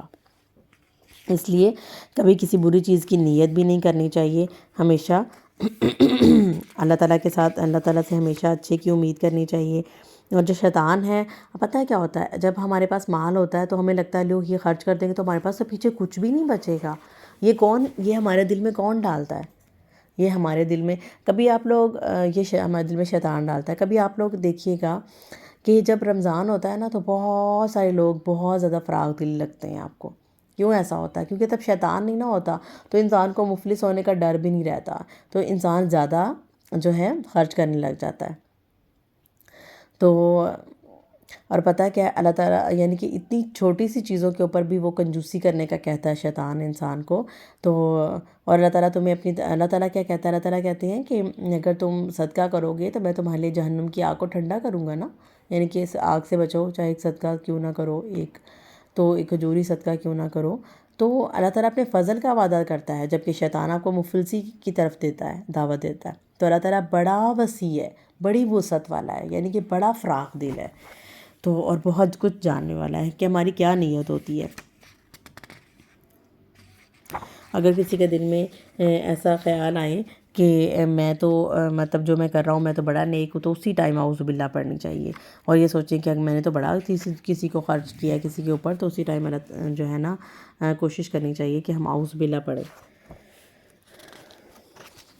حکمت سے مراد ہے اللہ تعالیٰ کے قرآن کا فہم، جتنا جس کو ملا ہوتا ہے اتنا ہی وہ زیادہ سمجھدار ہوتا ہے، اور اللہ تعالیٰ کی ذات اور سمجھدار وہی ہیں جو نصیحت حاصل کرتے ہیں، اللہ تعالیٰ کے کلام کو پڑھتے ہیں اور نصیحت حاصل کرتے ہیں۔ جیسے اب ہم پڑھ رہے ہیں اور ہم پڑھنے کے بعد بھی ان چیزوں کی حقیقت کو سمجھنے کے بعد بھی وہی کنجوسی دکھائیں اور اللہ تعالیٰ کی راہ میں خرچ نہ کریں، تو اس کا مطلب تو یہی ہوا نا کہ ہم عقل مند نہیں ہیں، تو ہمیں اللہ تعالیٰ کو عقل مند بن کے دکھانا ہے انشاءاللہ تعالیٰ۔ اور جو بھی تم خرچ کرو، جو کوئی خرچ کرو یا جو بھی نظر مانو، کوئی نظر مانو تو بلا شبہ اللہ تعالیٰ اس کو جانتا ہے، اور ظالموں کا کوئی مددگار نہیں ہے۔ اگر تم صدقات ظاہر کرو تو کیا ہی اچھا ہے، اور اگر تم چھپاؤ تو انہیں ضرورت مندوں کو دو تو تمہارے لیے زیادہ بہتر ہے۔ اس سے کیا ہوگا؟ اللہ تعالیٰ ہم سے ہماری کچھ برائیاں دور کر دے گا۔ دیکھیں اگر ہم صدقہ دیتے ہیں اور ہم چھپا کر دیتے ہیں، اگر ہم ظاہر کرتے ہیں یہ سوچ کے کہ دوسرے لوگوں کو بھی ترغیب ملے تو بھی اچھی بات ہے، لیکن یعنی کہ آپ کی نیت یہ ہونی چاہیے کہ دوسرے لوگوں کو ترغیب ملے، آپ کی نیت یہ نہیں ہونی چاہیے کہ دوسرے لوگ مجھے بہت بڑا جانیں، مجھے بہت نیک سمجھیں۔ اور پتہ کیا ہے، جو سلف صالحین میں سے وہ لوگ تھے کہ جو ہے نا علی بن ابی طالب کے بارے میں شاید کہتے ہیں، حسین بن ابی طالب علی کے بارے میں کہتے ہیں کہ وہ جب ان کی وفات کے بعد پتہ چلا تھا کہ وہ 100 گھروں میں یعنی کہ مطلب کھانا دے کے آتے تھے۔ تو اب ان چیزوں کو دیکھیں تو کیا سمجھ میں آتی ہے؟ یہ بات سمجھ میں آتی ہے نا کہ وہ کسی کو پتہ بھی نہیں تھا کہ وہ یہ کر رہے ہیں۔ اور ایک اور جو ہے کسی نیک بزرگ کے بارے میں، اللہ تعالیٰ کے ولی کے بارے میں آتا ہے کہ وہ جب وفات پائے اور ان کو جب غسل دیا جا رہا تھا تو پتہ چلا کہ وہ بوریاں اٹھا کے رات بھر یعنی کہ لوگوں کو کھانا پہنچایا کرتے تھے، تو ان کی کمر پر ان کے نشان تھے، اس سے پتہ چلا۔ اور یہ کہ وسلم سے یہ بھی کہا گیا کہ آپ ہدایت کے لیے پریشان نہ ہوں، ہدایت اللہ تعالیٰ کی طرف سے ہوتی ہے۔ ہدایت کہتے ہیں نفع مند علم کو، اور یہ اللہ تعالیٰ کی طرف سے ہوتا ہے، کیونکہ علم تو سب کے پاس ہو سکتا ہے لیکن نفع مند علم جو ہے وہ اللہ تعالیٰ کی رضا سے ہی کسی کو ملتا ہے۔ اور خیر میں سے جو تم خرچ کرو وہ تمہارے لیے ہے، اور تم اللہ تعالیٰ کی رضا کے طلب میں خرچ کرو، اور خیر میں سے جو کچھ خرچ کرو گے اس کا پورا پورا بدلہ تمہیں دیا جائے گا، تم پر ظلم نہیں کیا جائے گا۔ سبحان اللہ، اللہ تعالیٰ نے کتنی پیاری بات، اور سورہ بقرہ میں تو اللہ تعالیٰ نے ماشاءاللہ حد سے ہمیں زیادہ اس چیز کے یعنی کہ خرچ کرنے کا، یعنی کہ ہمیں نیک بننے کے لیے ہمارے اندر بہت ضروری چیز ہے کہ ہم خرچ کرنے والے بن جائیں۔ اگر ہم خرچ کرنے والے بن جائیں گے تو ہمارے دل میں ہمدردی کا جذبہ، رحم کا جذبہ زیادہ موزن ہوگا، تو ہم نیکیوں میں پختہ ہو جائیں گے انشاءاللہ تعالیٰ۔ اللہ تعالیٰ ہم سے اور برائیوں کو ختم کر دے گا، ہو سکتا ہے ہمارے اس بات کے بدلے میں بھی قرآن میں اپنے اللہ تعالیٰ نے فرمایا۔ اب جو صدقات ہیں، اب صدقات کے بارے پھر یہ ہے کہ ان لوگوں کو دو جو کہ یعنی کہ جن کو ضرورت ہے، یعنی کہ جو سفید پوش لوگ ہوتے ہیں نا، جو کہتے بھی نہیں ہیں کہ کسی سے کہ میرے پاس کچھ نہیں ہے، تو ایسے لوگوں کو دو جن کا اگر آپ کو پتہ ہو کہ ان کے گھر میں چولہا بھی نہیں جل رہا ہے، تو آپ کوشش کریں کہ آپ ایسے لوگوں کی ہیلپ کریں۔ اور جو لوگ اپنے مال کو دن اور رات میں کھلے اور چھپے خرچ کرتے ہیں ان کے اجر کے لیے ان کے رب کے پاس ہے، اور نہ ان کو کوئی خوف ہوگا نہ ہی وہ غم زدہ ہوں گے۔ یعنی کہ کچھ لوگ ایسے ہیں جو دن کی روشنی میں خرچ کرتے ہیں، کچھ لوگ ایسے ہیں کہ خرچ کرتے ہی رہتے ہیں چاہے دن ہو چاہے رات ہو، یعنی کہ اس کا مطلب ہے چھپا کر اور ظاہر کر کے۔ تو اللہ تعالیٰ کی ذات جو ہے ہم سب کو خرچ کرنے والوں میں سے بنائے، اللہ تعالیٰ کی راہ میں خرچ کرنے والوں میں سے بنائے، چھپے بھی، اور یعنی کہ اس کے بارے میں یہ بھی ہے کہ آپ اس طرح سے دو کہ آپ دائیں ہاتھ دے اور بائیں ہاتھ کو بھی پتہ نہ چلے، تو یہ بھی ایک بہت اچھی چیز ہے۔ اور جو کھلے چھپے خرچ کرنے والوں کا اجر کیا ہے؟ دنیا میں لمبی عمر، آخرت میں اچھا انجام، اللہ تعالیٰ کی رضامندی۔ سبحان اللہ۔ اور جو سود جو ہے وہ بظاہر، دیکھیں صدقہ جو ہے وہ اس سے بظاہر لگتا ہے کہ مال کم ہو رہا ہے، لیکن سود کے بارے میں لگتا ہے کہ جو مال اس سے زیادہ ہو رہا ہے، حالانکہ اس کے الٹ ہے۔ سود جو ہے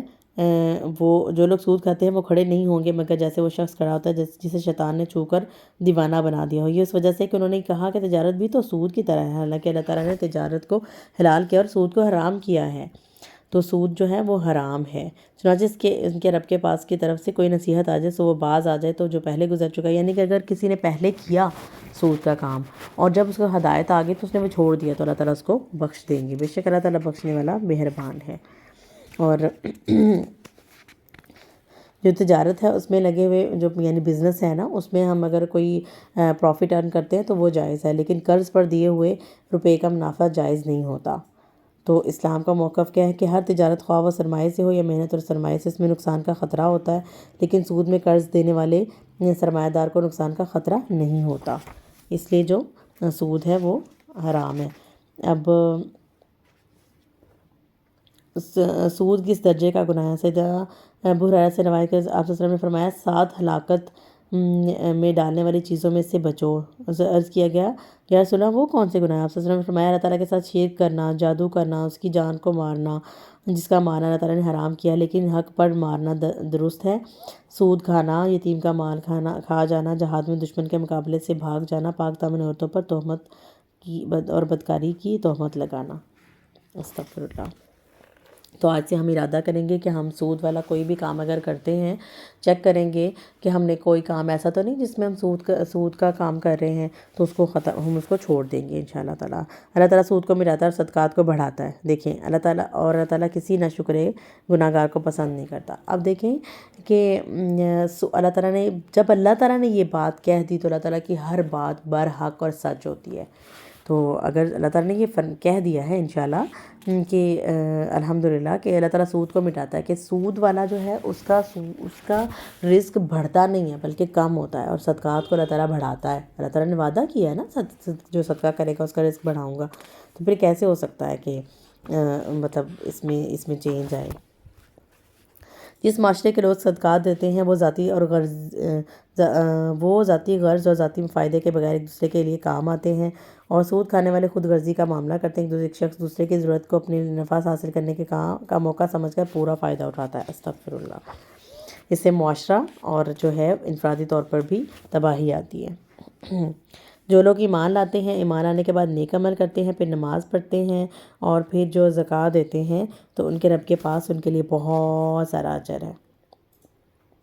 اور سود کے لیے اللہ تعالیٰ نے کیا فرمایا ہے؟ اللہ تعالیٰ سے ڈر جاؤ، جو سود میں سے باقی رہ گیا اسے چھوڑ دو اگر تم ایمان والے ہو تو۔ استغفر اللہ۔ اللہ تعالیٰ سود سے بچائے۔ آپ صلی اللہ علیہ وسلم نے فرمایا لوگوں پر ایک زمانہ آئے گا جب ہر کوئی سود کھانے والا ہوگا، سود نہ کھائے تو بھی اس کا بخار اور ایک دوسری روایت کے مطابق اس کا غبار اسے ضرور پہنچ کر رہے گا۔ استغفر اللہ۔ اور اللہ تعالیٰ نے کیا فرمایا کہ اللہ تعالیٰ نے اگر پھر تم نے ایسا نہ کیا تو اللہ تعالیٰ اور اس کے رسول کی طرف سے بڑی جنگ کا اعلان سن لو، اور اگر تم توبہ کرو تو تمہارے لیے تمہارے اصل مال ہیں، نہ تم ظلم کرو کہ نہ تم پر ظلم کیا جائے گا۔ اب دیکھیں جو سود کرتا ہے اللہ تعالیٰ نے فرمایا کہ اس کے لیے رسول صلی اللہ علیہ وسلم اور اللہ تعالیٰ کی طرف سے کھلی جنگ ہے۔ ہم اللہ تعالیٰ کے ساتھ جنگ نہیں کر سکتے، کبھی بھی نہیں کر سکتے، کسی صورت بھی نہیں کر سکتے۔ اور اگر کوئی یعنی کہ اگر کوئی نیڈی پرسن ہے، اس نے قرض لیا ہے اور وہ آپ سے مہلت مانگے اور آپ کو کوئی ضرورت بھی نہیں ہے اور آپ اس کو مہلت دے دو تو یہ بھی آپ کی طرف سے صدقہ ہے۔ حالانکہ آپ نے اس کو قرض دیا ہوا ہے، قرض کا مال آپ کو واپس مل جائے گا، لیکن فار ایگزامپل کسی نے آپ سے 1 مہینے کے لیا، وہ 1 مہینے میں نہیں دینے کے قابل ہے، تو آپ اس کو 2 مہینے اور بھی دے دیتے، تو 2 مہینے اور جو دیتے ہو آپ کو پورا کا پورا جتنا آپ نے اس کو قرض دیا ہے اس کا ہر روز صدقے کے برابر آپ کو اس کا اجر ملے گا انشاءاللہ تعالیٰ۔ دیکھیں اللہ تعالیٰ نے کتنی پیاری باتیں ہر ایک چیز کھول کر بیان کرتی ہے، الحمدللہ الحمدللہ۔ اور اس دن سے ڈرو جس میں تمہیں اللہ تعالیٰ کی طرف لوٹایا جائے گا، پھر ہر نفس کا پورا پورا بدلہ دے گا، یعنی کہ اس میں اللہ تعالیٰ پھر یہ بھی ڈرا رہے ہیں کہ میرے ہی دیے ہوئے مال میں سے خرچ کرنا ہے نا، اور اس میں خرچ کر کے آپ نے قیامت کے دن اس کا بدلہ مل جائے گا آپ کو، یعنی کہ قیامت کے دن جب آپ نیکیوں کو ترسو گے اس ٹائم یہ صدقات ہی آپ کے کام آئیں گے، الحمدللہ۔ اور پھر ایک اور چیز یہ بھی کہ اکثر ہم لوگ جب کوئی کام کرتے ہیں، کاروبار کرتے ہیں، تو ہم سوچتے ہیں کہ ہم نے لکھ لیا ہے نا بھائی، ہم ٹھیک ہے ہماری بات ہو گئی آپس میں، ہم نے آپس میں بات کر لی ہے، طے کر لیا ہے، تو بس ٹھیک ہے۔ نہیں، اللہ تعالیٰ نے فرمایا ہے کہ کوئی بھی لین دین کرو آپس میں تو اس کو لکھ لو، اور اگر کسی نے کسی کو قرض دیا ہے تو اس کو بھی لکھ لو، اگر کسی نے کسی سے قرض لیا ہے تو اس کو بھی لکھ لو، کیونکہ یعنی کہ وسلم نے یہ فرمایا، یہاں تک فرما دیا ہے کہ اگر کوئی جو ہے وہ مطلب کہ، اور گواہ بھی رکھ لو ایک دوسرے، یعنی کہ جب ایسا لین دین کا کام کر رہے ہو تو گواہ بھی بنا لو، یعنی کہ 2 عورتیں اور ایک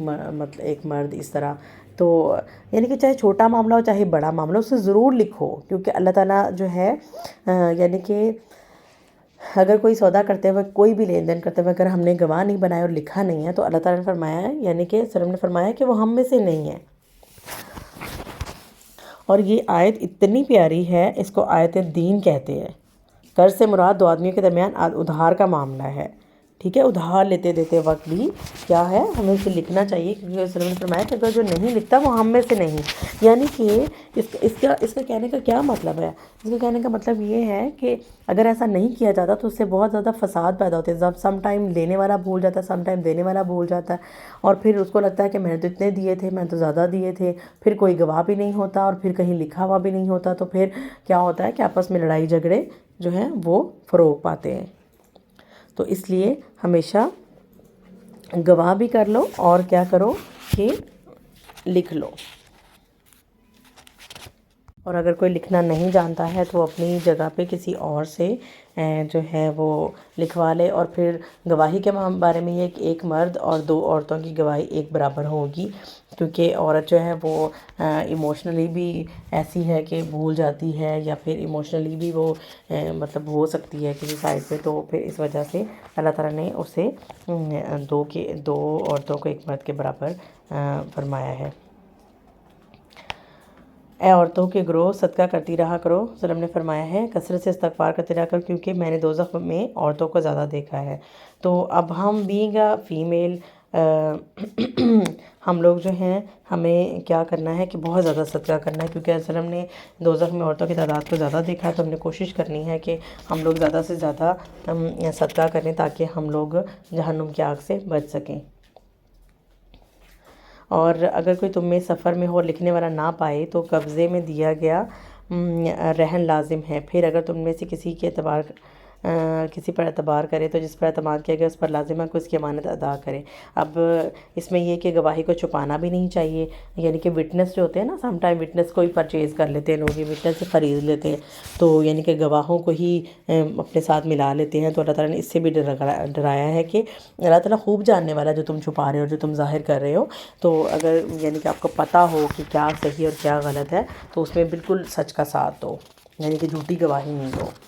تو اللہ تعالیٰ نے جھوٹی گواہی جو ہے اس کے بارے میں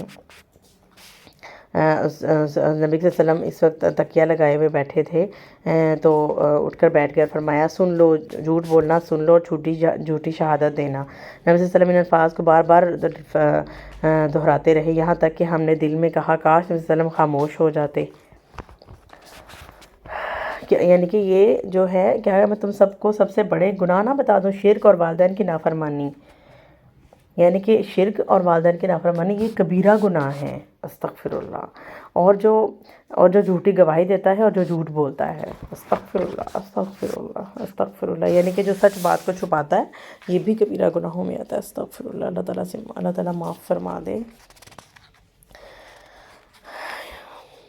اللہ تعالیٰ نے کیا فرمایا ہے کہ جو تمہارے دلوں میں ہے اللہ تعالیٰ اس کو خوب جانتا ہے، اور اللہ تعالیٰ جو ہے چاہے تم ظاہر کرو یا چاہے تم اس کو چھپاؤ، اللہ تعالیٰ اس کا حساب لے گا، اور اللہ تعالیٰ ہر چیز پر قادر ہے، بے شک اللہ تعالیٰ ہر چیز پر قادر ہے۔ استغفر اللہ۔ تو ہم لوگوں نے کیا کرنا ہے، ہم لوگوں نے کوشش کرنی ہے ہمیشہ، آج سے ہم ارادہ کریں گے کہ ہم جھوٹ نہیں بولیں گے، اور ایون وسلم نے تو یہاں تک فرمایا کہ آپ بچے کو بہلانے کے لیے بھی جھوٹ نہیں بولو، ورنہ تم جھوٹوں میں لکھ دیے جاؤ گے۔ تو اس وجہ سے ہمیں حتی الامکان کوشش کرنی ہے کہ ہم جھوٹ نہیں بولیں گے انشاءاللہ تعالیٰ، اور اللہ تعالیٰ نے یہ خوف دلایا ہے۔ اور اللہ تعالیٰ نے کیا فرمایا کہ قالوا سمعنا واطعنا غفرانک، اور انہوں نے کہا، یعنی کہ جب بھی نیک لوگوں سے ان کی طرف آیات آتی ہیں یا وہ پڑھتے ہیں تو وہ اور فرشتوں پر ایمان لاتے ہیں، غیب پر ایمان لاتے ہیں، اور رسولوں میں کسی سے فرق نہیں کرتے، یعنی کہ کسی کو فضل اور کسی کو کمتر نہیں سمجھتے، تو وہ ان کے لیے ایسے ہے کہ وہ کہتے ہیں کہ ہم نے سن لیا، ہم نے اطاعت کی، اور ہم تیری بخشش طلب کرتے ہیں، اور بے شک ہم نے تیری طرف ہی لوٹ کر جانا ہے۔ یہی ایک مومن کا رویہ ہونا چاہیے، کیا کہ انہیں یعنی کہ رسولوں پر ایمان لائیں، اور قرآن پاک کی جو یعنی کہ سورہ بقرہ کی ایک آیت الکرسی جو آیت ہے وہ اس کو بڑی آیت کہا جاتا ہے، اور ایک جو ہے یعنی سورہ بقرہ کی آخری جو 2 آیات ہیں ان کا شان نزول تو بہت بہت اہمیت کا حامل ہے۔ یعنی کہ آپ کو پتہ ہے کہ سورہ البقرہ جس گھر میں پڑھی جاتی ہے شیطان وہاں سے بھاگ جاتا ہے، اور یہ جو سورہ بقرہ کی آخری 2 آیات ہیں یہ 2 نور ہیں جو حضرت محمد صلی اللہ علیہ وسلم کو عطا کیے گئے تھے، 2 آیات اور سورہ الفاتحہ، یہ اس سے پہلے کسی نبی کو عطا نہیں ہوئے، اور یہ جو فرشتے لے کر آئے یہ کبھی بھی اس دنیا میں نہیں آئے حضرت محمد صلی اللہ علیہ وسلم کے علاوہ۔ تو اس لیے ان کو ضرور آپ لوگ سونے سے پہلے پوری جو ہے وہ نہ بھی کر سکیں تو یعنی کہ پوری سورہ بقرہ نہ بھی پڑھ سکیں تو یہ ضرور پڑھ لیں۔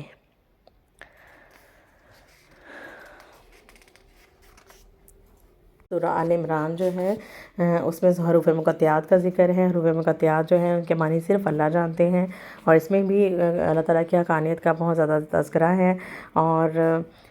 جو ہے اللہ تعالیٰ وہ ہے جس کے سوا کوئی معبود نہیں، ہمیشہ زندہ ہے، ہر چیز کو قائم رکھنے والا ہے۔ تو سیدنا نبی صلی اللہ علیہ وسلم نے فرمایا جب کبھی بھی بندہ کبائر سے اجتناب کرتے ہوئے اخلاص سے لا الہ الا اللہ کہتا ہے تو اس کے لیے آسمان اور زمین کے دروازے کھول دیے جاتے ہیں، یہاں تک کہ وہ کلمہ عرش تک پہنچ جاتا ہے۔ سبحان اللہ، سبحان اللہ، کتنی پیاری یہ حدیث ہے ماشاءاللہ۔ تو ہم نے یعنی کہ پہلے تو کبائر سے بچنا ہے، کبیرہ گناہوں سے بچنا ہے، اور کبیرہ گناہوں سے بچنے کے بعد اگر ہم صرف کہتے ہیں نا لا الہ الا اللہ، نہیں کوئی معبود سوائے اللہ کے، تو اللہ تعالیٰ کے عرش کے دروازے کھول دیے جاتے ہیں، یعنی عرش کے عرش تک پہنچ جاتا ہے۔ جس شخص نے گواہی دی کہ اللہ تعالیٰ کے سوا کوئی معبود نہیں اور بلا شبہ محمد صلی اللہ علیہ وسلم اللہ تعالیٰ کے رسول ہیں، اللہ تعالیٰ نے اس پر دوزخ کی آگ حرام کر دی۔ سبحان اللہ، سبحان اللہ۔ اور پھر اس میں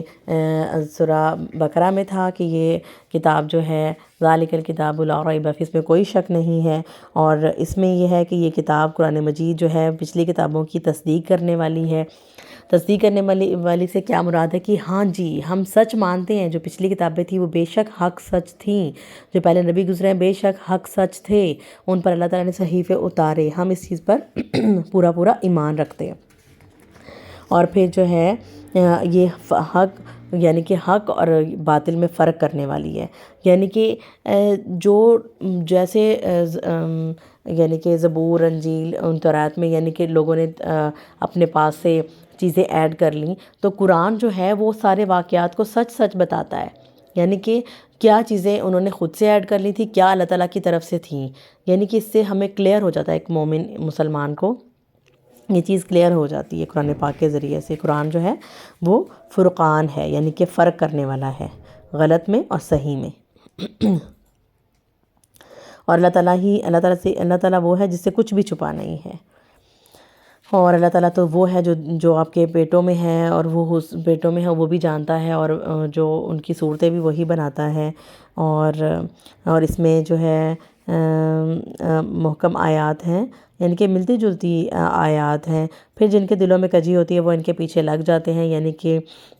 کئی کئی میننگ اپنے پاس سے نکال لیتے ہیں اور پھر لوگوں کو ورغلاتے ہیں۔ تو اللہ تعالیٰ کی ذات جو ہے نا وہ بتاتی ہے کہ جو عقل مند ہیں وہی صرف نصیحت قبول کرتے ہیں۔ بس یہ دعا کرنا کہ یا اللہ تعالیٰ ہمارے دلوں کو ٹیڑھا نہ کر دینا، اس کے بعد کہ جب آپ نے ہمیں ہدایت دی اور ہمیں اپنے پاس سے رحمت عطا فرمانا، بے شک آپ ہی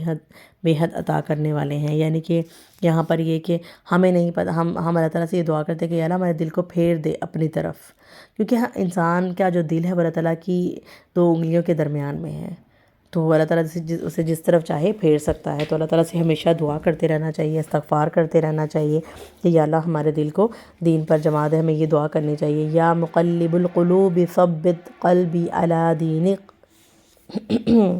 وہب لنا من لدنک رحمہ انک انت الوہاب۔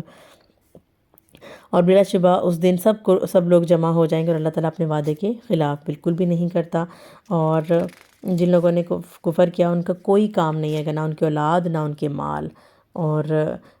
جو ہے اور جیسے فرعون کے بارے میں بتایا کہ کیسے اس نے جھٹلایا تھا اللہ تعالیٰ کو، اور بادشاہی یعنی کہ اپنے خدا ہونے کا خدائی دعویٰ کیا تھا، تو اللہ تعالیٰ نے اس کے گناہوں سے اس کے باعث اس کو کیسے پکڑا تھا، پھر بیچ سمندر کے وہ غرق ہو کے رہ گیا تھا، اور اس کو پوری دنیا کے لیے جو ہے اللہ تعالیٰ نے نشانی عبرت بنا دیا تھا۔ اور 2 گروہ تھے ایک دوسرے کے مقابلے میں، ایک گروہ اللہ تعالیٰ کی راہ میں لڑ رہا تھا، اور دوسرا وہ گروہ جو تھا جو کھلی آنکھوں سے انہیں اپنے آپ سے دگنا ہوتے دیکھتے تھے۔ اللہ تعالیٰ جس کو چاہتا ہے اپنی مدد سے قوت پہنچاتا ہے، یعنی کہ تعداد میں تھوڑا یا زیادہ ہونا معنی نہیں رکھتا، بلکہ یہ وہ جو طاغوت تھا سورہ دوسرے پارے میں بھی جس کا ذکر تھا، تو وہ تعداد میں تھوڑے تھے۔ اسی طرح سے یعنی کہ اللہ تعالیٰ نے کیا فرمایا، یعنی کہ تعداد کاؤنٹ نہیں کرتی، آپ کا خلوص کاؤنٹ کرتا ہے۔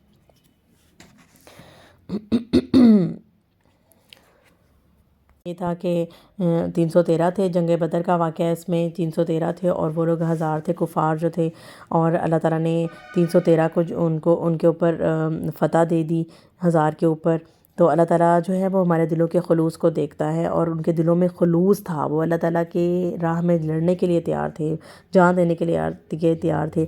اور دوسرا پھر حضرت مریم علیہ السلام جو ہیں ان کا یہ ہے کہ جب وہ ان کی یعنی کہ ماں کے پیٹ میں تھی، تو انہوں نے نظر مانی کہ مطلب میرا جو بھی بچہ ہوگا میں اسے بیت المقدس کے لیے وقف کر دوں گی۔ تو وہ تو نہیں جانتی تھی کہ مجھے بیٹی ہوگی یا بیٹا ہوگا، تو جب وہ پیدا ہوئی تو وہ بیٹی تھی، تو انہوں نے اللہ تعالیٰ سے کہا کہ یا اللہ یہ تو بیٹی ہو گئی ہے، تو میں اس کو بیت المقدس کے لیے اب میں کیا کروں؟ تو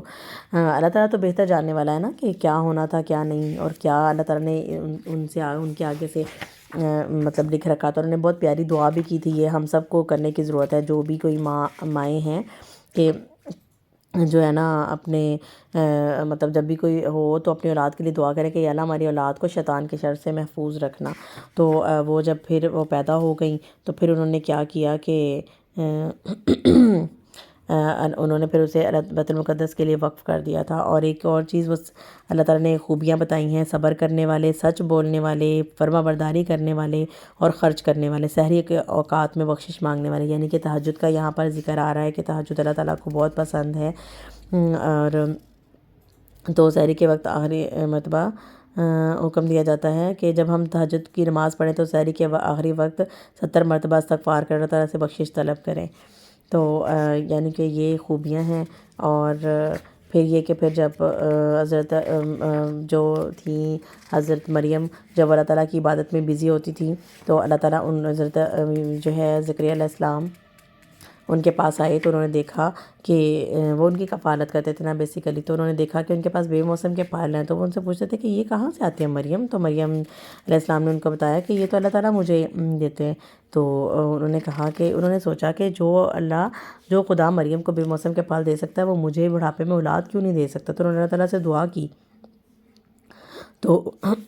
تو اللہ تعالیٰ نے ان کو یعنی کہ یحییٰ علیہ السلام کی خوشخبری دے دی. تو جب ایسا ہوا تو حضرت جو تھے حضرت زکریا علیہ السلام وہ بہت حیران ہوئے، اور خوش تو ظاہر ہے وہ تھے، لیکن انہوں نے سوچا کہ میری بیوی تو شروع سے بانجھ ہے اور میں بھی بوڑھا ہو گیا ہوں، یعنی کہ میرا سر جھک رہا ہے، جیسے ہوتا ہے نا جب بوڑھے ہو جاتے تو سر ہلنے لگ جاتا ہے اس طرح. تو یعنی کہ وہ یہ ہو رہے تھے کہ مطلب کہ کس طرح سے میری اولاد ہوگی. اور پھر ایک اور چیز میں اس کو واقعے کو آگے بتاؤں گی، اس سے پہلے ایک اور چیز بتاتی چلوں کہ اللہ تعالیٰ کے ہاتھ میں ہے کہ وہ کسی کے اوپر فوقیت دے، یعنی کہ کسی کو برتر کرے اور کسی کو کمتر کرے، یعنی کہ کسی کو بادشاہت دے، وہ صرف اللہ تعالیٰ کے ہاتھ میں ہے. لیڈرشپ کوالٹیز کسی کو وہ دے، کسی کو وہ نہ دے، اس کا یہ بھی میننگ ہے. اور اللہ تعالیٰ ہی ہے جسے چاہے عزت دے اور جسے چاہے ذلت دے، اور اللہ تعالیٰ ہر چیز اللہ تعالیٰ کی قدرت میں ہے. یہ بہت پیاری ہے. تو ہمیں کبھی بھی یہ نہیں ڈرنا چاہیے کہ اگر ہم دین پر چلنے لگے ہیں تو کہیں ہماری ویلیو کم ہو جائے گی. اللہ تعالیٰ عزت دیتا ہے اسے جو اللہ تعالیٰ کی راہ میں چلتا ہے. اور اللہ تعالیٰ ہی ہے جو دن کو رات اور رات کو دن میں داخل کرتا ہے، اور زندہ کو مردے سے نکالتا ہے اور مردہ کو زندہ سے نکالتا ہے. یہ بہت اللہ تعالیٰ کی نشانیاں ہیں. یعنی کہ پہلے ہم کچھ نہیں تھے تو اللہ تعالیٰ نے ہمیں پیدا کیا، زندہ کیا، اور ماں کے پیٹ میں 9 ماہ رکھا، اور پھر اللہ تعالیٰ نے ہمیں زندگی دی، اور پھر اللہ تعالیٰ موت دے گا اور پھر ہمیں زندہ کرے گا. تو یعنی کہ کتنی دفعہ مارنا اور زندہ کرنا کا 2 دفعہ آتا ہے نا. ایک دفعہ جب ہم نہیں تھے تو پیدا ہوئے اور ہم مر گئے، اور پھر ہم دوبارہ جی اٹھیں گے انشاءاللہ، اور پھر ہمیں کبھی موت نہیں آئے گی جب ہم حشر میں ہمارا فیصلہ ہو چکا ہوگا. تو اللہ تعالیٰ ہے جو رزق دینے والا ہے، اور ہمیں کسی سے خوف زدہ نہیں ہونا چاہیے. رزق کا وعدہ اللہ تعالیٰ نے خود کیا ہے ہم سے، اور ہمیں کبھی بھی مومنوں کو چھوڑ کر کافروں کو دوست نہیں بنانا چاہیے. اس کا مطلب یہ ہے کہ اگر ہمیں پتہ جو دین والا ہے، ہمیں دین والوں کے ساتھ دوستی رکھنی چاہیے، کیونکہ دین کے والوں کے ساتھ بیٹھیں گے تو ہمارا دل دین کی طرف راغب ہوگا. اور اگر ہم دین والوں سے یعنی کہ ایسے لوگوں کے ساتھ رہیں گے جو کہ دین سے بہت دور ہیں، تو ہمارا یعنی کہ man was known by the company he keeps, یعنی کہ ہمیں پتہ نہیں کہ انسان اسی سے پہچانا جاتا ہے جن کے ساتھ وہ رہتا ہے، جس کمپنی میں وہ رہتا ہے. تو پھر ہم لوگ بھی کہیں انہی لوگوں میں شمار نہ ہو جائیں. تو اللہ تعالیٰ کی ذات ہم دلوں میں چھپی ہوئی باتوں کو بھی جانتی ہیں. اور آپ کہہ دیں کہ اللہ تعالیٰ تم سے محبت، اگر تم اللہ تعالیٰ سے محبت کرتے ہو تو میری پیروی کرو، اللہ تعالیٰ تم سے محبت کرے گا اور تمہارے گناہ معاف کر دے گا. اب دیکھیں یعنی کہ جو اللہ تعالیٰ سے محبت کرتا ہے، تو اللہ تعالیٰ سے محبت کمپلیٹ اس وقت ہوتی ہے جب ہم حضرت محمد صلی اللہ علیہ وآلہ وسلم کی پیروی کرتے ہیں. تو اگر حضرت محمد صلی اللہ علیہ وسلم کی پیروی اللہ کی محبت کی تکمیل ہے. ایک سمپل بات ہے،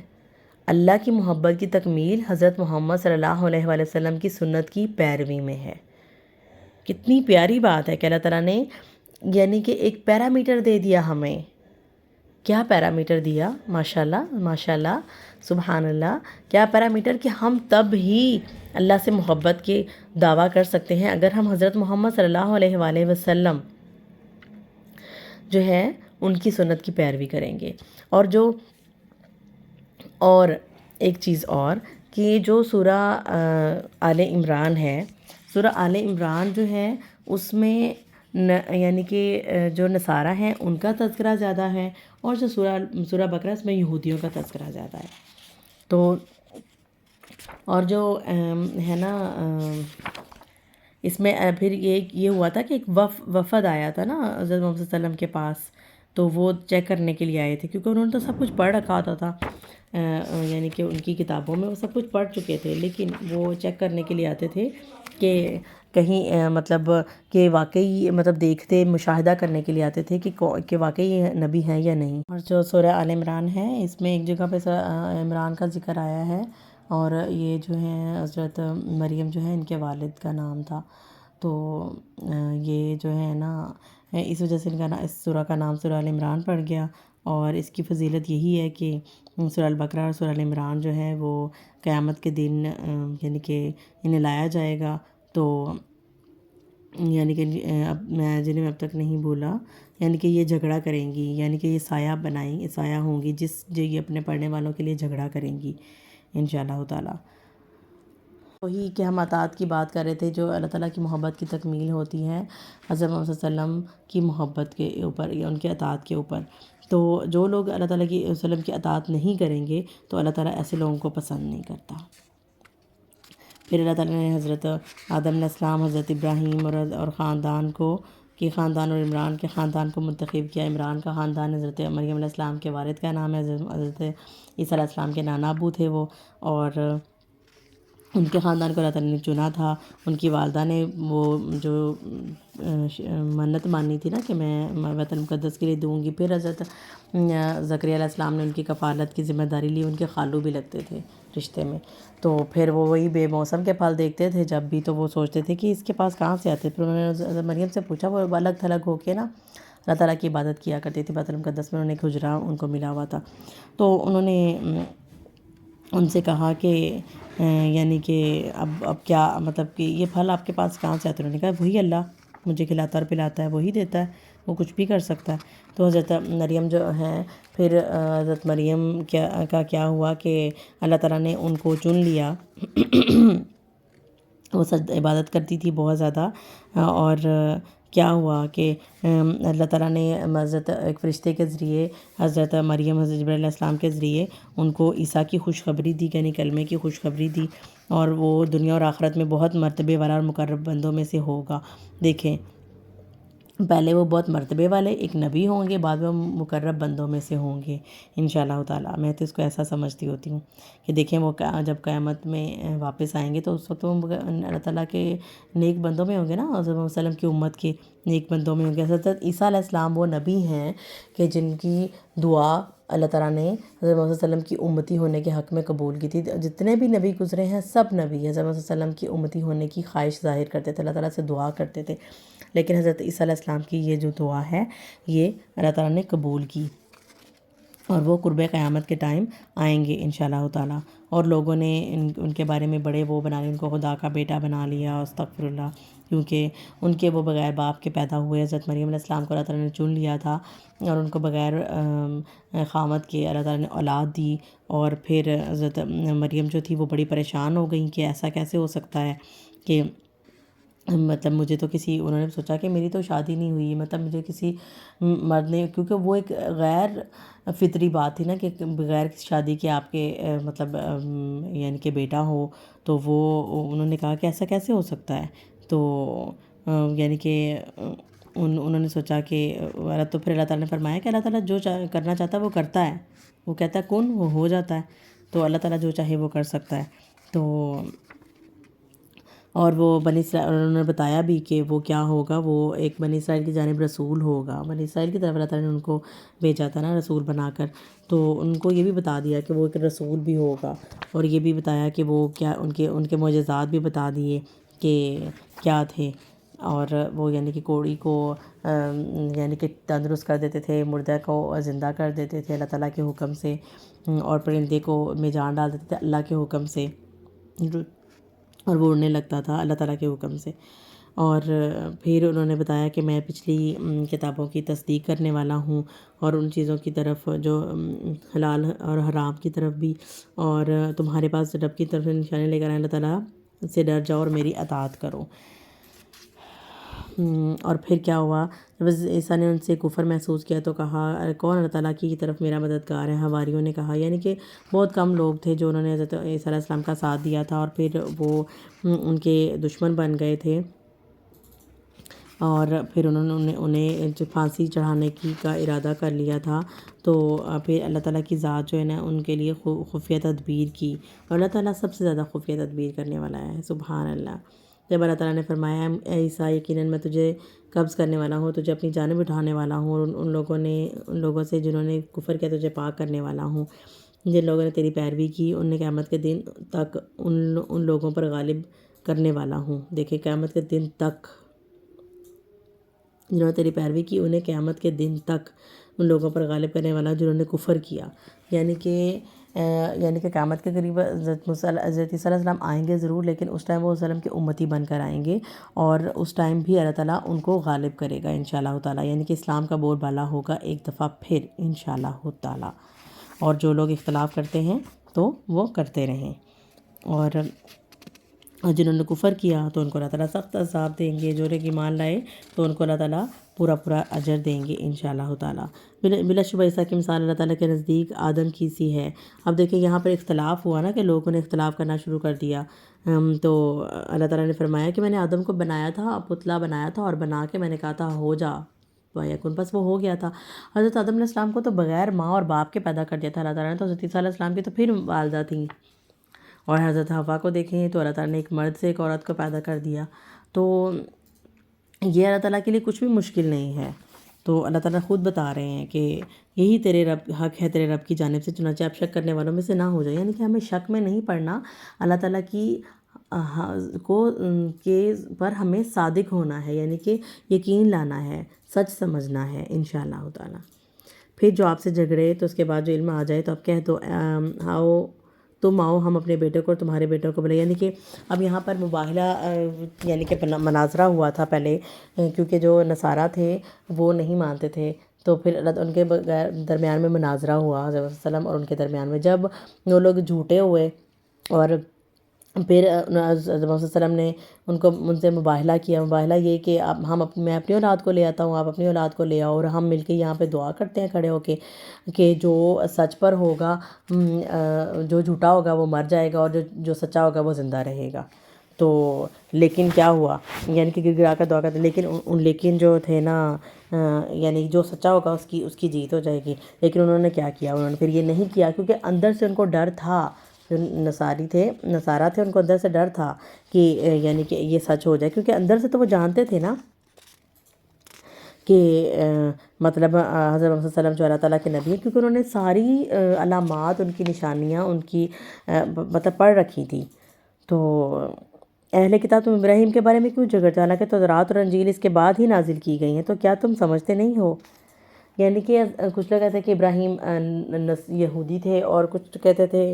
ابراہیم نصارہ تھے، تو اللہ تعالیٰ نے فرمایا کہ کیوں ان کے بارے میں جھگڑا کرتے ہیں، حالانکہ تورات اور انجیل تو اس کے بعد نازل ہوئی ہیں، اور ان میں سچ سب کچھ بتایا ہوا ہے کہ وہ تو یکسو تھے۔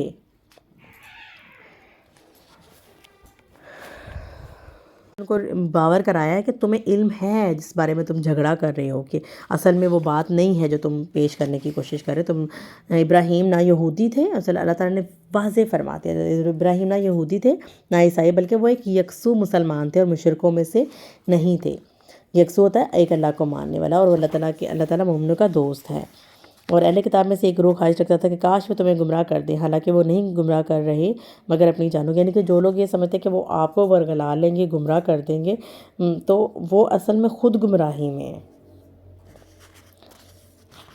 اور اللہ تعالیٰ نے پھر ان کو بتایا کہ تم کیوں اللہ تعالیٰ کی آیات کا انکار کرتے، جب تورات بھی تمہارے ہاتھ میں، انجیل بھی تم پڑھ چکے ہو، تم ان کا علم رکھتے ہو، اس کے باوجود اگر تم یعنی کہ مکس اپ کرنے کی کوشش کرتے ہو، رد و بدل، سچ کو جھوٹ کے ساتھ ملا کے آمیزش کر کے، تو یہ چیز ہمارے لیے بھی ہے کہ ہمیں سچ اور جھوٹ کی آمیزش کر کے بات کبھی نہیں کرنی چاہیے، کہ کوئی دوسرا بات کرے تو آپ کہو نہیں میں نے تو یہ بھی کہا تھا، تو میں نے یہ بھی کہا تھا، اس طرح سے کبھی بھی بات وہ کرو جو حق سچ ہو ہمیشہ، یعنی کہ اور وہ حق اور باطل کو گڈ موڈ کر کے مکس اپ کر کے بتاتے تھے، کیونکہ وہ نہیں چاہتے تھے کہ جو ان کے پیروکار ہیں ان کو چھوڑیں، اور نہ ہی وہ چاہتے تھے کہ جو ان کو وظائف مل رہے ہیں، جو ان کو سہولتیں مل رہی ہیں، وہ کہیں ان سے کم ہو جائیں۔ اور اہل کتاب میں سے ایک گروہ نے کہا تھا کہ دن کے آغاز میں کہ میں تم پر ایمان لاؤں، جو نازل کیا گیا جو ایمان لائے، اور تم اس کی شام کو کفر کرو تاکہ وہ واپس لوٹ آئیں۔ استغفر اللہ۔ اور اللہ تعالیٰ جو ہے وہ اپنی رحمت سے خاص کر لیتا ہے جسے وہ چاہتا ہے، تو اللہ تعالیٰ ہم سب کو اپنی رحمت میں کس سے خاص کر لے، اللہ تعالیٰ ہم سب کو ہدایت نصیب فرما دے، یا اللہ تعالیٰ دی،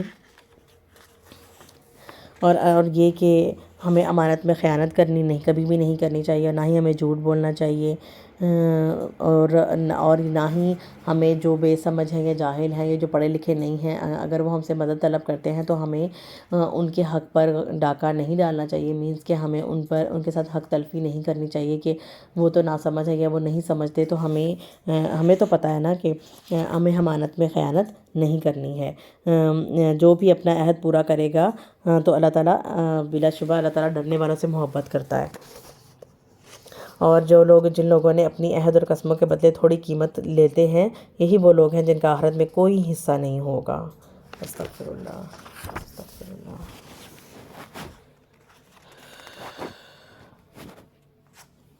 ابو ذر کہتے ہیں کہ آپ صلی اللہ علیہ وسلم نے 3 بار یہ فرمایا۔ سیدنا ابو ذر نے عرض کیا، اے اللہ کے رسول، یہ لوگ تو سخت نقصان اور خسارے میں ہو گئے، یہ کون لوگ ہیں؟ تو پوری حدیث میں بتاتی ہوں۔ سیدنا ابو ذر سے روایت ہے کہ نبی صلی اللہ علیہ وسلم نے فرمایا، 3 آدمی ایسے ہیں جن سے اللہ تعالیٰ قیامت کے دن بات نہیں کرے گا اور نہ ہی ان کی طرف نظر رحمت سے دیکھے گا اور نہ ہی انہیں گناہوں سے پاک و صاف کرے گا، معاف کرے گا، ان کے لیے دردناک عذاب ہے۔ سیدنا ابو ذر کہتے ہیں کہ آپ صلی اللہ علیہ وسلم نے 3 بار یہ فرمایا۔ سیدنا ابو ذر نے عرض کیا، اے اللہ کے رسول، یہ لوگ تو سخت نقصان اور خسارے میں ہوں گے، یہ کون لوگ ہیں؟ آپ صلی اللہ علیہ وسلم نے فرمایا، ٹخنوں سے نیچے کپڑا لٹکانے والے اور دے کر احسان جتلانے والے اور جھوٹی قسم کھا کر سامان بیچنے والے۔ استغفر اللہ، استغفر اللہ۔ اور آج یہ تینوں چیزیں ہمارے اندر پائی جاتی ہیں۔ ہم مردوں کو دیکھیں تو اللہ تعالیٰ نے ان کو ٹخنوں کے اوپر اپنی جو ہے نا مطلب ٹراؤزر کو رکھنے کا حکم دیا، اور وہ ہمیشہ اپنے ٹخنے چھپا کر رکھتے ہیں، اور عورتوں سے کہا ہے کہ اپنے ٹخنوں کو نہیں دکھاؤ، اور عورتوں نے جو ہے اپنے آدھی لیگز جو ہے ان کی نظر آ رہی ہوتی ہیں۔ اور استغفر اللہ، یہ بھی اللہ تعالیٰ کی وسلم کی حدیث جو ہے، قیامت دیکھیں، قیامت والے دن اللہ تعالیٰ ہم سے ان کی طرف دیکھے بھی نہیں، ان مردوں کی طرف دیکھے گا بھی نہیں اور ان عورتوں کی طرف بھی، اور پھر جو دے کر احسان جتلاتے ہیں ان کی طرف بھی اللہ تعالیٰ نہیں دیکھے گا، اور جو جھوٹی قسم کھاتے ہیں اور کہتے ہیں کہ اللہ کی قسم یہ ایسے ہے، جھوٹی قسم کھا کر سامان بیچتے ہیں کہ اگلا بندہ یقین کر لیتا ہے کہ اگر جھوٹی قسم، یعنی کہ قسم کھا کے تو کوئی جھوٹ نہیں نا بولتا، تو وہ تو یقین کر لیتا ہے نا سامنے والا بندہ، تو اس کا مال بک گیا، لیکن اللہ تعالیٰ قیامت کے دن ان کی طرف نظر رحمت کرے گا بھی نہیں۔ اور جو لوگ، یہ لوگ جو زبانوں کو زور دے دے کر توڑ مروڑ کر مطلب بیان کرتے ہیں، اور یعنی دوسروں کے سامنے یہ ظاہر کرنا کہ ہم بہت بڑے عالم ہیں، تو اللہ تعالیٰ فرماتے ہیں کہ وہ کتاب میں سے نہیں ہے جو وہ کہہ رہے ہیں، جو وہ پڑھ رہے ہیں، یا یعنی جن کے پاس نہیں ہوتا تو وہ آئیں بائیں شائیں کرنے لگ جاتے ہیں۔ تو علم حاصل کرنے کے بعد ہمیں نالج آگے دینا چاہیے، اور اللہ تعالیٰ پر جھوٹ باندھنا اللہ تعالیٰ کو سخت ناپسند ہے، اس لیے کوشش کریں کہ کوئی بھی اسٹیٹس ایسے اٹھا کر نہ لگا دے، حدیث کی پہلے جانچ پڑتال کر لیں کہ وہ آیا واقعی حدیث ہے یا نہیں، یعنی ایسے ہی ویڈیو، ایسی کسی ویڈیو کو، ایسے ہی کسی حدیث کو وائرل کرنے کی ضرورت نہیں ہے جب تک کہ آپ کو پتہ نہ ہو۔ کسی انسان کا یہ حق نہیں کہ اللہ تعالیٰ اسے کتاب و حکمت اور نبوت دے، پھر وہ لوگوں سے کہے کہ اللہ تعالیٰ کو چھوڑ کر میرے بندے بن جاؤ، بلکہ رب والے ہو جاؤ، اس وجہ سے کہ تم کتاب سکھاتے تھے اور اس وجہ سے کہ تم پڑھتے تھے۔ اس آیت کا شان نزول کیا ہے کہ یعنی کہ وسلم کے بارے میں یہ کہ آپ نے اپنے پاس سے ہی بنا لیا ہے کہ آپ نبی ہیں، حالانکہ آپ نہیں ہیں، لیکن وسلم جو تھے اللہ تعالیٰ نے ان کو بتایا کہ مطلب کوئی بھی انسان ایسا حق نہیں رکھتا کہ وہ یہ کہہ دے کہ یہ کتاب میرے پاس ہے اور میں جو اللہ تعالیٰ کی طرف سے کوئی نبی، کوئی بھی انسان اٹھ کے اس بات کا دعویٰ نہیں کر سکتا ہے۔ اور نہ ہی یہ حکم ہے ہم کہ فرشتوں کو اور نبیوں کو اپنا رب بنا لیں، جیسے عیسیٰ علیہ السلام کو اپنا رب بنا لیا، اللہ تعالیٰ کا بیٹا بنا لیا، فرشتوں کو بھی، حضرت جبرائیل علیہ السلام کو بھی اللہ تعالیٰ کی بیٹی بنا لیا۔ اور جب اللہ تعالیٰ نے ان سے پختہ عہد لیا تو جو میں تمہیں کتاب اور حکمت عطا کروں گا تو پھر تمہارے پاس ایک رسول آئے گا جو تصدیق کرنے والا ہو جو اس کے پاس، تو لازماً تم ایمان لاؤ گے، تم ضرور اس کی مدد کرو گے۔ اللہ تعالیٰ نے فرمایا کہ تم اقرار کرتے ہو اس پر، میرا عہد قبول کرتے ہو؟ انہوں نے کہا ہم نے اقرار کیا۔ فرمایا پھر گواہ رہو، میں بھی تمہارے ساتھ گواہوں میں سے ہوں۔ یہ کہ اللہ تعالیٰ کے سوا کسی اور کے دین کو ماننا، اللہ تعالیٰ کے سوا کسی اور کو ماننا، اور ہر چیز توً یا کرہن ہمیں اللہ تعالیٰ کی ہی طرف جانا ہے، تو ہم پھر خوشی سے کیوں نہ جائیں۔ آج ہم اللہ تعالیٰ سے یہ ارادہ کرتے ہیں کہ ہم خوشی سے اللہ تعالیٰ کی طرف راغب ہوتے ہیں، ہم خوشی سے اللہ تعالیٰ کی طرف کے دین کو اپنانا چاہتے ہیں، خوشی سے حضرت محمد صلی اللہ علیہ وسلم کی تعلیمات کو اپنائیں گے۔ آج سے ہم خوشی سے سنت رسول کی پیروی کرنے کی پوری 100% کوشش کریں گے، کیونکہ ہم خوشی سے اللہ تعالیٰ کی طرف جانا چاہتے ہیں، کیونکہ کرہن تو وہ جائیں گے، وہ لوگ